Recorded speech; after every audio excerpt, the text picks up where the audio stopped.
Belum lama ini kita dihebohkan dengan demo besar peringatan darurat akibat putusan Mahkamah Agung dan putusan Mahkamah Konstitusi terkait dengan syarat usia calon kepala daerah.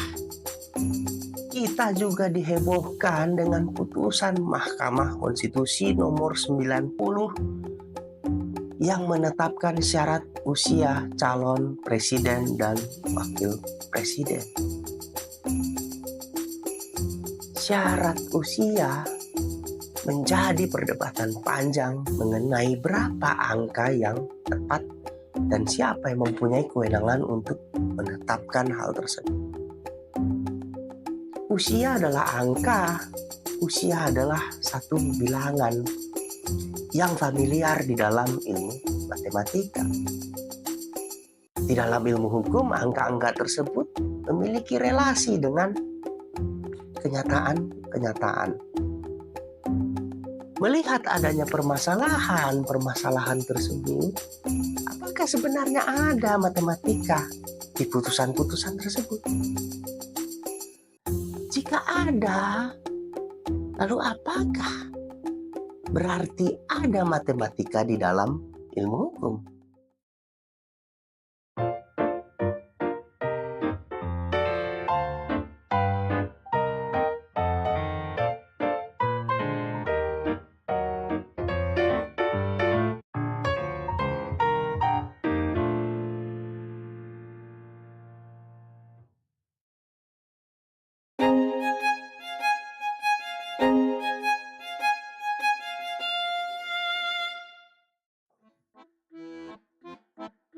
Kemarin sempat viral, ternyata anak-anak SMA tidak bisa melakukan operasi dasar matematika. Kalau direnungkan, jangan-jangan mahasiswa hukum kalau ditanya juga kesulitan. Karena ada pandangan umum bahwa kalau masuk fakultas hukum, maka terbebas dari matematika. Dan memang tidak ada mata kuliah khusus matematika dalam fakultas hukum. Paling hanya yang bersinggungan saja seperti waris, sisanya tidak. Bahkan di dalam fakultas hukum, mahasiswa hukum sering mendengar, jika terdapat 10 ahli hukum, maka di situ ada 11 pendapat. Dari hal tersebut, maka di antara 1 sampai 10 orang tersebut, ada salah satunya menjadi +1, sehingga menjadi 11. Kalau kita pikirkan secara matematis, jika semua orang bebas berpendapat, maka akan menjadi ada 20 pendapat. Karena 1 sampai 10 itu mereka berhak untuk +1. Lalu apa kesimpulan yang bisa ditarik dari 20 pendapat itu? Nah, dari hal tersebut, jangan-jangan kalau kita nonton debat-debat hukum di televisi, itu hanya muter-muter saja sebenarnya argumentasinya. Kita bisa asumsikan seperti itu. Nah, apakah hal tersebut terjadi karena kita tidak menghormati matematika atau kita mengesampingkan matematika? Atau jangan-jangan memang ada darurat matematika sehingga anak SMA pun tidak bisa operasi dasar matematika. Makanya pemerintah ingin mencanangkan matematika semenjak TK. Atau lebih baik masukkan saja mata kuliah matematika di Fakultas Hukum dulu. Sehingga pembentuk undang-undang bisa membuat hukum yang masuk akal. Apakah tidak lebih baik seperti itu? Nah, makanya kita harus selidiki dulu. Apakah benar tidak ada matematika dalam ilmu hukum, atau sebenarnya matematika ada di dalam ilmu hukum? Maka kita harus selidiki dari hal-hal yang bersifat mendasar terlebih dahulu dengan ilustrasi-ilustrasi yang sederhana. Kita lihat di hadapan kita ada satu sepatu, kita tandai satu, lalu ada satu sepatu lagi, lalu ada satu sepatu lagi, lalu ada satu sepatu lagi. Dari sini kita bisa melakukan penjumlahan menjadi 4 sepatu. Namun ternyata kita juga bisa menandai sepatu ini menjadi satu pasang sepatu dan satu pasang sepatu. Jadi ada satu yang merujuk kepada satu pasang sepatu dan satu yang merujuk kepada sepatu tersebut. Padahal kita sudah sepakati bahwa ini adalah satu sepatu dan ini satu sepatu. Lalu, kenapa ini kemudian menjadi 2 pasang sepatu? Di mana si pasang itu berada? Nah, sekarang dari ilustrasi tersebut, kita sudah bisa melihat bagaimana cara operasi dasar matematika menghitung itu terjadi. Tapi ada isu, karena ternyata ada angka satu yang sama, tapi merujuk objek yang berbeda. Yang satu merujuk kepada sepasang sepatu, tapi satu lagi merujuk kepada objek sepatu itu sendiri. Nah, padahal kan di gambar tidak dijelasin tentang sepasang. Tapi kan tidak salah ketika orang mau menyatakan itu satu pasang sepatu. Nah, ini kan permasalahan. Nah, kenapa bisa muncul sepasang di situ? Apakah karena lagu tulis sepasang sepatu atau ada alasan lain? Lalu, apa kaitannya sama ilmu hukum? Apa emang ada kaitannya atau tidak? Nah, pada part sebelumnya atau episode sebelumnya kan sudah dijelaskan bahwa hukum itu juga memiliki sifat perintah. Ketika seseorang memerintahkan sesuatu, maka menjadi kewajiban bagi orang yang diperintah tersebut. Maka dari itu, untuk melihat relasi antara angka 1 dan perintah dalam hukum, kita ilustrasikan secara sederhana seperti berikut. Bayangkan bos kita memerintahkan kita, belikan saya satu sepatu. Maka itu menjadi kewajiban bagi kita atau O untuk P atau belikan saya satu sepatu. Lalu kita pun datang ke toko sepatu dan melihat 6 buah sepatu yang berbentuk seperti ini. Lalu kita mulai membuat himpunan dalam pikiran kita. Lalu muncullah 6 buah sepatu dalam bentuk yang lain. Kita pun mulai membuat himpunan dalam pikiran kita. Lalu kita terbingung, yang dimaksud 1, apakah 12 kurang 1 atau 12 kurang 2? Lalu kita berkontemplasi secara mendalam untuk mendapatkan jawaban apa yang dimaksud dengan satu sepatu yang dimaksud oleh bos.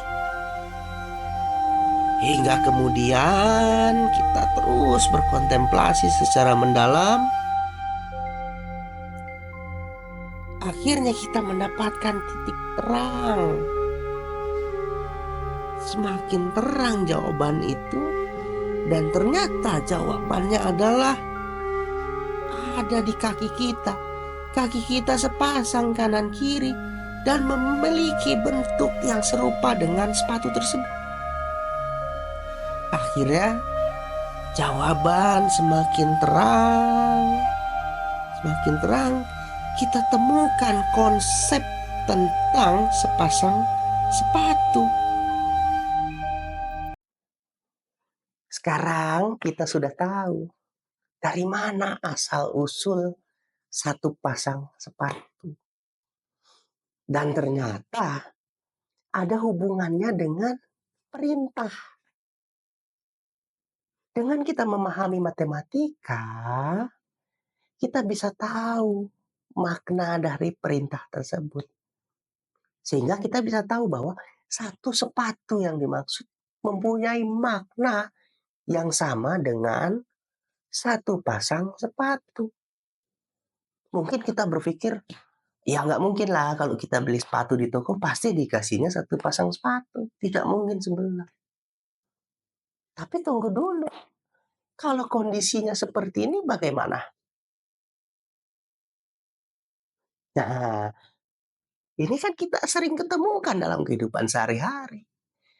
Ada himpunan acak terhadap sendal. Tentu kalau kita tidak memahami matematika, kita akan rumit bagaimana kita menentukan sepasang sendal. Tentu dengan kita memahami matematika, kita berharap pulang membawa sendal seperti ini. Bukan yang seperti ini. Kalau kita salah mengambil sendal, itu menjadi permasalahan. Bahkan bisa menjadi permasalahan hukum. Karena begini, kalau kita ambil sendal yang salah, maka kita merugikan orang lain. Setiap kita merugikan orang lain bisa dikategorikan sebagai perbuatan melawan hukum. Jangan-jangan nanti kita digugat dengan perbuatan melawan hukum. Atau bisa saja ternyata kita dituntut pidana akibat perbuatan mencuri. Mencuri sandal. Kan itu milik orang lain. Tapi kita ambil sebelahnya. Nah, ini kan jadi masalah hukum. Nah, masalah tidak berhenti di situ. Misal kita imajinasikan bosnya kita ganti. Anggaplah Motaro. Dan dia memerintahkan, belikan saya satu pasang sepatu. Nah, secara matematis nih bingung juga nih. Kita bingung. Loh, gimana cara kita menafsirkan satu pasang sepatu? Sedangkan kakinya 4. Dan bulat-bulat sama lagi. Kita kan bingung. Nah, ini jadi ada permasalahan nih di sini. Permasalahannya apa? Meskipun menggunakan angka 1 yang sama, jadi pertanyaan, angka 1 itu merujuk atau menggunakan acuannya apa? Apakah menggunakan acuan kaki pemberi perintah atau menggunakan acuan kaki penerima perintah atau ada rujukan lain, misalnya sepatu itu sendiri? Nah, ini sangat rumit memahaminya. Apakah persoalan itu tidak ada kaitannya dengan masalah hukum sekarang? Ada. Satu Indonesia demonstrasi besar-besaran akibat menafsirkan syarat usia calon kepala daerah 30 tahun. Apa acuannya? Mahkamah Agung menyatakan A dan Mahkamah Konstitusi menyatakan B. Cetok welo-welo. Nah, ini ada beda penafsiran. Tiba-tiba DPR ingin memilih Mahkamah Agung. Tiba-tiba demo. Ini kan sama nih. Masalah acuan terhadap angka ternyata menjadi problematik di dalam ilmu hukum. Nah, gimana matematika menyelesaikan itu? Apakah angka itu ditaruh di dalam kenyataan faktual atau di luar itu? Nah, apakah di dalam hukum permasalahannya hanya itu? Atau sebenarnya banyak contoh lain yang berkaitan dengan matematika? Di dalam Undang-Undang MK, itu disebutkan perbaikan pemohonan dilakukan dalam jangka waktu 14 hari. Detailnya pasalnya berikut. Tapi di pasal lain, lembaga negara wajib memberikan keterangan 7 hari kerja. Nah, di dalam satu undang-undang ada konsep hari yang berbeda. Yang 1 hari dan yang 1 hari kerja. Nah, kita bingung nih. hari ini rujukannya apa atau acuannya apa? Disebutkan 14 hari, ya tapi hari apa? Ini kan juga membingungkan acuannya. Kalau kita rujukannya cari di undang-undang lain, misalnya undang-undang kepailitan, itu ada konsep namanya hari kalender, seperti gambar berikut. Nah, ini juga membingungkan. Jika hari kalender itu dalam tenggat waktunya jatuh pada hari libur, maka berlaku hari berikutnya. Kalau hari berikutnya hari libur juga kan jadi bingung juga. Nah, ini gimana cara merumuskan tentang hari? Acuannya saja berbeda-beda. Padahal hukum acara itu sifatnya pasti. Tapi ternyata untuk hari saja tidak pas. Belum lagi kalau kita rujuknya ternyata ke KUHP. Di KUHP itu dinyatakan satu hari itu 1 kali 24 jam. Jadi dia mengikuti pola waktu rotasi bumi. Nah, ini beda-beda acuannya. Yang satu kepada rotasi bumi, yang satu kepada kalender, yang satu kepada hari kerja. Nah, ini kan beda-beda acuannya. Kita pakai yang mana? Kenapa nggak disamakan saja? Misalnya, kalau dalam satu undang-undang itu ada hari kerja, ya sudah pakai saja hari kerja semuanya. Kenapa? Karena kan kita sudah punya hari libur nasional. Kan sama. Untuk apa? Dibeda-bedakan. Ah, ini kan permasalahan juga.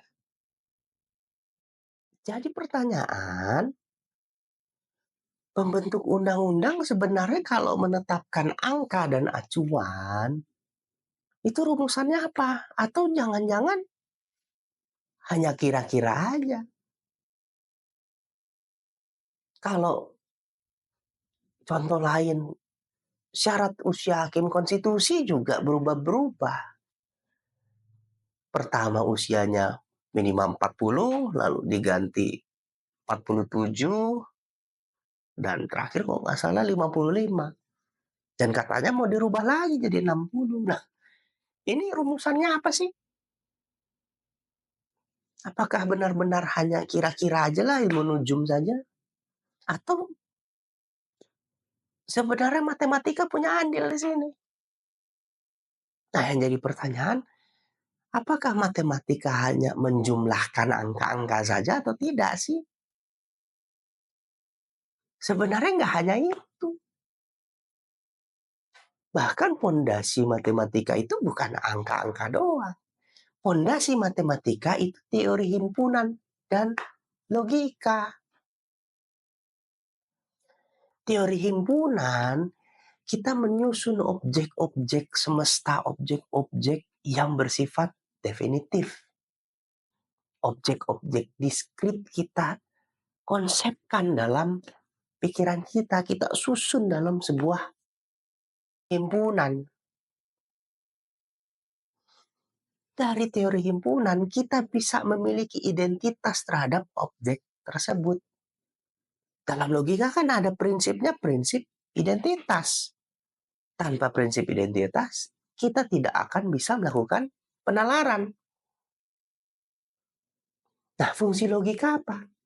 Yaitu penarikan kesimpulan. Kita bisa melakukan inferensi dari identitas-identitas yang ada, dari elemen-elemen yang ada, bisa kita tarik kesimpulan. Kita bisa mengetahui relasi-relasi antar elemen dengan adanya logika. Nah, kita mengakui bahwa hukum itu punya penalaran hukum. Ya kalau gitu ya sama dong. Himpunan dan logika kan itu proses penalaran. Gak mungkin kita lepaskan antara matematika dengan ilmu hukum sebenarnya. Minimal matematika bisa untuk digunakan sebagai identifikasi permasalahan hukum. Jadi clear kalau kita punya identifikasi yang jelas. Nah, itu kita bisa pakai teori himpunan. Sebenarnya gimana sih himpunan itu? Contoh sederhananya seperti ini.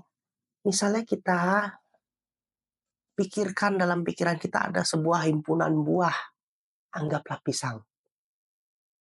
Lalu ada himpunan sayuran, anggaplah kubis. Nah, di tengah-tengah itu tiba-tiba ada tomat. Dia bisa menjadi sayuran dan dia bisa menjadi buah. Sehingga dia ada dalam sebuah irisan himpunan. Nah, ini kan teori himpunan yang kita pelajari seperti itu dulu pas di sekolah. Nah, apa bisa kita gunakan teori himpunan seperti itu di dalam ilmu hukum? Minimal untuk mengidentifikasi masalah. Nah, kita ambil contoh di dalam konstitusi pasal 26 itu mengatur mengenai kewarganegaraan.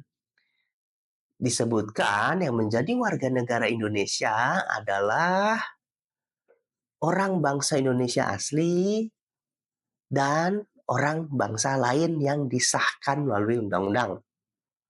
Detail pasalnya ada di pasal 26 ayat 1 seperti berikut. Nah, pasal 26 ini memiliki kesejarahan khususnya mengenai orang bangsa Indonesia asli. Ini memiliki kaitan sejarah dengan pasal 6 yang menjadi syarat presiden menjadi presiden. Itu harus orang Indonesia asli. Tapi di perubahan di amandemen Undang-Undang Dasar dirubah syarat orang Indonesia asli menjadi yang memiliki kewarganegaraan Indonesia sejak kelahiran dan tidak pernah menerima kewarganegaraan lain berdasarkan inisiatif sendiri. Detailnya seperti ini. Nah, sebenarnya punya makna sejarah nih. Pasal 26 ayat 1 dipertahankan, punya makna sejarah dengan pasal 6. Sehingga secara kesejarahan, orang Indonesia asli itu bisa saja ditautologiskan secara sejarah dengan orang yang memiliki kewarganegaraan Indonesia sejak lahir dan tidak pernah menerima kewarganegaraan lain atas inisiatifnya sendiri. Nah, ini jadi masalah karena ada berita-berita. Ternyata ada ribuan warga negara Indonesia yang melepas WNI-nya menjadi warga negara asing. Dan ternyata itu orang-orang yang bertalenta. Ini permasalahan serius. Kalau kita kaitkan dengan eh, pengertian penduduk dalam pasal 26 ayat 2, itu dikatakan yang menjadi penduduk adalah WNI dan orang asing. Nah, ini jadi pertanyaan. Kalau misalnya orang Indonesia asli yang pindah kewarganegaraan pulang ke Indonesia, maka dia menjadi penduduk Indonesia. Tapi apakah dia jadi orang asing? Kalau sesuai dengan pasal 26 ayat 2, ya dia jadi orang asing. Sehingga dia adalah orang Indonesia asli yang merupakan orang asing. Nah, ini kan aneh. Gimana kita menghimpun-himpun itu dalam pikiran kita? Nah, ini kan satu permasalahan hukum. Andaikan sudah kita buat saja kebijakan kewarganegaraan ganda untuk mengakomodir orang-orang bertalenta tersebut. Maka kita buat irisan himpunan. Dia jadi warga negara asing dan dia jadi warga negara Indonesia. Nah, ini kan konsepnya mirip tomat yang bisa menjadi sayur dan bisa menjadi buah. berarti ada operasi logika yang sama. Jadi, matematika sangat penting dalam ilmu hukum. Ya minimal untuk identifikasi permasalahan hukum dulu secara clear, jadi jelas batasan-batasan permasalahannya. Misalkan kita kaitkan dengan deontic logic, bisa nggak? Deontic logic itu kan logika yang erat kaitannya dengan ilmu hukum. Gimana proses operasi himpunan dan operasi logika itu bekerja? Kita perlu bayangan seperti apa sih nanti jadinya? Kita ilustrasikan saja seperti ini.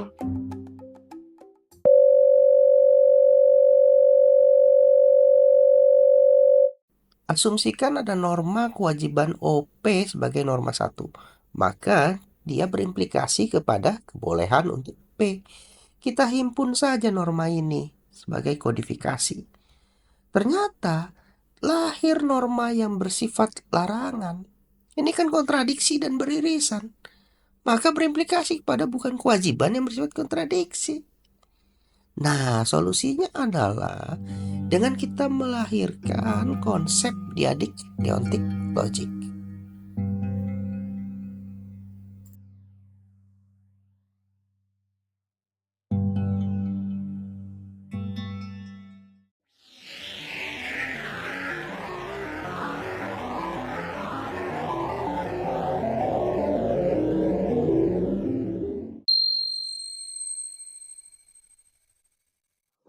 Nah, sekarang sudah terbayang kan kira-kira bakal seperti apa operasi matematika dalam deontic logic. Meskipun itu hanya visualisasi sederhana saja. Mungkin tidak seperti itu, tapi itu hanya untuk memudahkan. Tapi di sini muncul lagi istilah baru, yaitu diadik deontic logic. Apalagi tuh? Tadi di gambar tersebut juga kita lihat bertambah lagi simbolnya, ada garis tegak lurus. Apalagi itu? Nah, ini semakin seru nih. Ternyata deontic logic juga semakin luas dan mendalam. Namun yang jadi pertanyaan, apakah benar bisa untuk memecahkan permasalahan-permasalahan hukum yang real kita hadapi? Nah, makanya ikuti terus perkuliahan ini di episode selanjutnya.